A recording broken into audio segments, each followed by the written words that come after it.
সমাজসেবী সঞ্জীব দাসের স্মরণে পিঙ্কি দাসের উদ্যোগে স্বেচ্ছায় রক্তদান শিবিরের সাথে স্বাস্থ্য পরীক্ষা শিবির অনুষ্ঠিত হল পশ্চিমপাড়া বালক সংঘ ক্লাবে।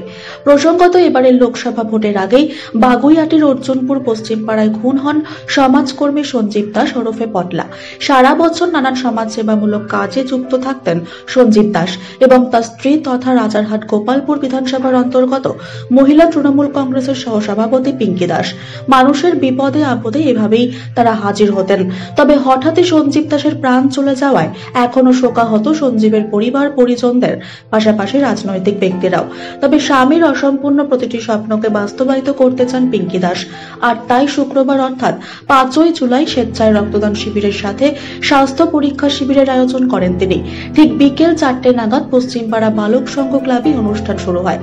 উক্ত অনুষ্ঠানে উপস্থিত হয়েছিলেন রাজারহাট গোপালপুর বিধানসভার বিধায়ক অদিতি মুন্সি, দমদম সাংগঠনিক জেলা তৃণমূল যুব কংগ্রেসের সভাপতি দেবরাজ চক্রবর্তী, বিধাননগর পৌর নিগম 8 নম্বর ওয়ার্ডের পৌরমাতা সুপর্ণা ঘোষপাল, রাজারহাট গোপালপুর বিধানসভা কেন্দ্রের তৃণমূল যুব কংগ্রেস সহ সভাপতি শুভেন্দু ঘোষ।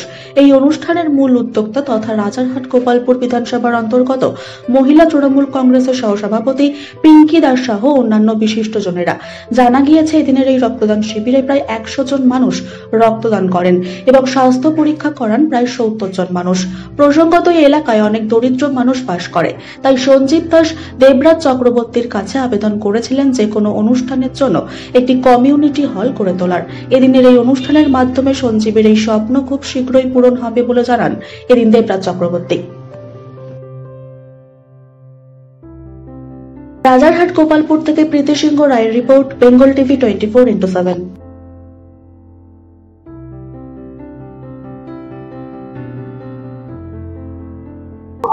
এটা আমার হাজবেন্ড এই রক্তদান শিবির ধরুন বা মানুষের সবসময় উনি পাশে দাঁড়িয়েছেন, সবসময় পাশে থেকেছেন এবং বিভিন্ন রকম অনুষ্ঠান উনি করেছেন।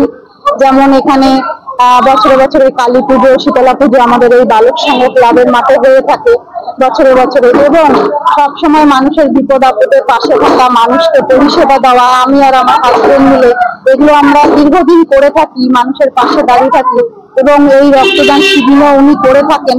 তাই ওনার এই আশাটা পূরণ করার জন্যই আজকে এই রক্তদান শিবির, যাতে উনি মানুষের মধ্যে উনি বেঁচে থাকেন এবং সকলের মাঝখানে উনি যেন থাকতে পারেন, তার জন্যই এই আয়োজনটা আজকে করা। এখানে উপস্থিত ছিলেন আমাদের বিধায়িকা অদিতি মুন্সি এবং আমাদের নেতা দেবরাজ চক্রবর্তী। তার নেতৃত্বেই আমরা কাজ করি এবং তার নেতৃত্বেই চলি। আমি আর আমার হাজবেন্ড তার নেতৃত্বেই আমরা কাজ করতাম, যা এখানে 8 নম্বর ওয়ার্ডে আমরা তার নেতৃত্বেই কাজ করে থাকি এবং তার নেতৃত্বেই পরিষেবা দিই। আর শুনলাম একটি কমিউনিটি হল গড়ে তোলার দাদার হ্যাঁ, এটাও আমার হাজবেন্ড দীর্ঘদিন বলেছিলেন আমাদের নেতা দেবরাজ চক্রবর্তীর কাছে। আজকে তিনি কথা দিয়ে গেলেন যে তার ইচ্ছেটা সে পূরণ করবে এবং সেই কাজটা তিনি করবেন এবং এই 2-1 মাসের মধ্যেই উনি আমাদের এই বালক সংঘ ক্লাবে হাত দেবেন, সেটা বলে গেছে। স্বাস্থ্য পরীক্ষা শিবিরে প্রায় 70 জন মতো হয়েছে। আর তোমার ব্লাড ডোনেশন যারা ব্লাড দিয়েছেন সেখানে 82 জন হয়েছে আজকে।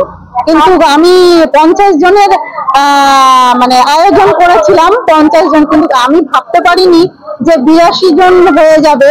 কিন্তু ওনারা বলছেন যে আরো আমাদের কাছে থাকলে 100 জন ছাড়িয়ে যেত, কিন্তু আমাদের কাছে 82 জনেরই প্যাকেজ ছিল। তা আমার এতই ভালো লাগছে যে মানুষ আমার হাজবেন্ডকে এত ভালোবেসেছে, এত ভালোবাসতো। সেই ভালোবাসার কারণেই সকলে আমাকে ডাকতে হয়নি, বলতে হয়নি, সকল মিলে এখানে ছুটে এসছে। সেটা আমি এতটা আশা করিনি যে এতজন হবে।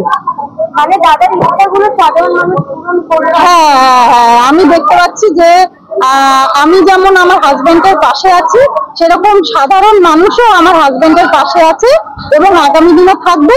আর তারা মিলে আমি মিলে আমার হাজবেন্ডের সকল আশা আমরা পূরণ করব।